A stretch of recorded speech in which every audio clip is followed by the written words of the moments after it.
29/5/1988 அன்னைக்கு என்னை வந்து தொழிலுக்கு அனுப்புறதாக அந்த 29வது கிராஸ் ஸ்ட்ரீட் வந்து நிப்பாட்டி வச்சுருந்தாங்க. அப்போது ஜங்ஷனில் அனிதா நடந்து வர்றா. அந்த நடந்து வந்த அந்த சமயத்தில் 3 பேர் ஆட்டோலேருந்து இறங்கி வந்து கையை பிடிச்சி இழுக்கிறாங்க, சிலிமிஷன் பண்ணுறாங்க, உடம்புலாம் அங்கங்கே தட்டுறாங்க. இதனால் அதை பார்த்து எல்டின் பிணத்தை புதைச்சதுக்கு மேலே தான் நாங்கள் தங்கணும் அப்படிங்கிறலாம் பார்க்கும்போது எனக்கு வந்து திகில் மேலே திகிலாக இருக்குது. அதான் ஒரு அதிர்ச்சியாகவே இருக்குது. எனக்கு என்ன பண்ணுறதுன்னு சொல்லி இப்படிப்பட்ட இடத்துல யாரும் நம்ம தங்கணுன்றது ஒரு பயமாக கூட இருக்குது. எனக்கே இந்த நிலைமைலாம் என்னோட சேர்ந்து 12 பேருக்கு என் நிலைமை என்ன இருக்கும்?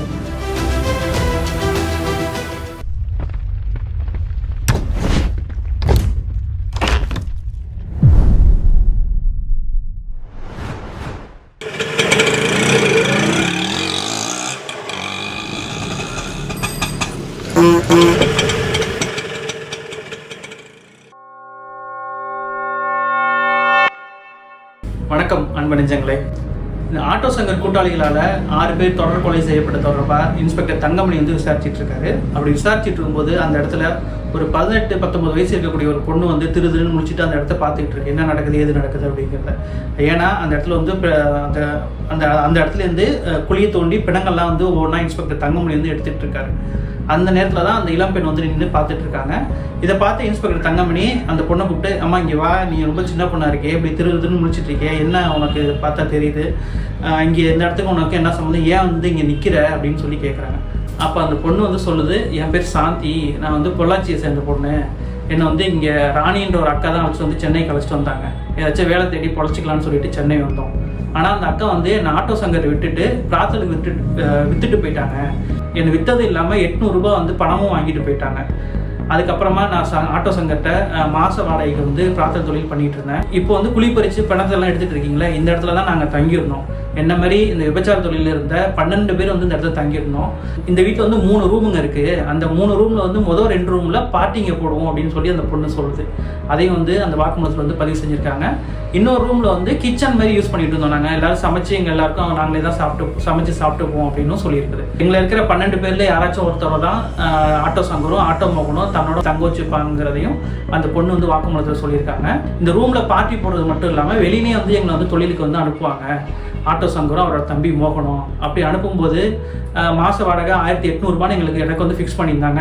மாதம் 1800 ரூபான்னு சம்பளம் பேசி ஒரு மாதம் கழிச்சு எனக்கு 500 ரூபாய் மட்டும் தான் கொடுத்தாரு. அது பாக்கி இருக்குது. இந்த மாதிரி வெளியில் அனுப்பும் பொழுது அந்த 29 வீட்டோட பின்பக்கமாக போய் 29வது கிராஸ் ஸ்ட்ரீட்டில் வந்து நிற்பாங்க.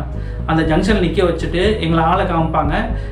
ஆளை பார்த்து கஸ்டமர் எவ்வளோ ரேட் பேசுகிறாங்களோ அது படிஞ்சாக்க எங்களை வந்து அந்த கஸ்டமரோட தொழில் பண்ணுறதுக்கு அனுப்புவாங்க அப்படின்னு அந்த பொண்ணு சாந்தி வந்து சொல்லியிருக்காங்க. குறிப்பாக வந்து 29/5/1988 அதாவது மந்தவெளியிலேருந்து வந்த 3 பேர் அனிதான்ற பொண்ணுகிட்ட தகராறு பண்ண தேதி வந்து குறிப்பிட்டு சொல்லுது அந்த பொண்ணு.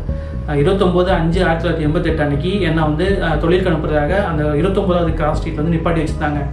அப்போது ஜங்ஷனில் அனிதா நடந்து வர்றா. அந்த நடந்து வந்த அந்த சமயத்தில் 3 பேர் ஆட்டோலேருந்து இறங்கி வந்து கையை பிடிச்சி இழுக்கிறாங்க, சிலிமிஷன் பண்ணுறாங்க, உடம்புலாம் அங்கங்கே தட்டுறாங்க. இதனால் அதை பார்த்து எல்டின் வந்து கோபமாகிடுறாரு. எல்டின் யார் அப்படின்னாக்கா சங்கரோட மச்சனங்கிறத நம்ம ஏற்கனவே பார்த்துருக்கோம். எல்டின் வந்து கோபம் அடைகிறாரு. அந்த கோபம் அடைஞ்ச பிறகு 2 குரூப்களில் தகராறு வருது. இதனால சசி என்ன பண்ணுறாருன்னா, சாந்தினி உள்ளே போன்னு சொல்லி என்னை விரட்டுறாரு. நான் வந்து வீட்டுக்குள்ளே வந்துட்டேன் அப்படின்னு சாந்தி வாக்குமூலம் கொடுத்துருக்காங்க.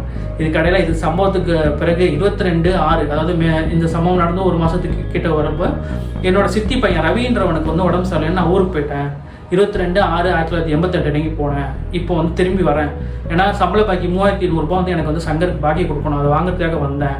ஆனால் இங்கே வந்து பார்த்தாக்க எல்லாமே தலையில கிடக்குது, நிறைய பேர் கொண்டிருக்காங்க. நாங்கள் தங்கின இடத்துல பிணத்தை புதைச்சதுக்கு மேலே தான் நாங்கள் தங்கணும் அப்படிங்கிறலாம் பார்க்கும்போது எனக்கு வந்து திகில் மேலே திகிலாக இருக்குது. அதான் ஒரு அதிர்ச்சியாகவே இருக்குது. எனக்கு என்ன பண்ணுறதுன்னு சொல்லி இப்படிப்பட்ட இடத்துல யாரும் நம்ம தங்கணுன்றது ஒரு பயமாக கூட இருக்குது. எனக்கே இந்த நிலைமைலாம் என்னோட சேர்ந்து 12 பேருக்கு என் நிலைமை என்ன இருக்கும், அந்த அதிர்ச்சியில் தான் நான் நிற்கிறேன் சார் அப்படின்னு அந்த பொண்ணு சாந்தி வந்து இன்ஸ்பெக்டர் தங்கமணிட்டு வந்து வாக்குமூலம் கொடுத்துருக்குறாங்க. 3100 ரூபா பேலன்ஸ் காசு வாங்கிட்டு ஊருக்கு போகலான்னு நினச்சிட்டு வந்தேன். ஆனால் அது கூட வாங்க முடியாமல் இப்படி நிலைமை ஆயிடுச்சு அப்படின்ற பயமும் எனக்கு இருக்குது, கவலையும் இருக்குது அப்படின்னும் இன்ஸ்பெக்டர் தங்கமணிட்டு அந்த பொண்ணு வாக்குமூலம் பதிவு பண்ணியிருக்கு. இதோட சாந்தியோட வாக்குமூலம் முடிஞ்சிருக்கு. மீண்டும் மற்றொரு வாக்குமூலத்தோட சந்திக்கலாம் அன்பு நெஞ்சுங்களே. நன்றி. ஷேர் பண்ணுங்க, சப்ஸ்கிரைப் பண்ணுங்க, மறக்காம பெல் பட்டனை கிளிக் பண்ணுங்க.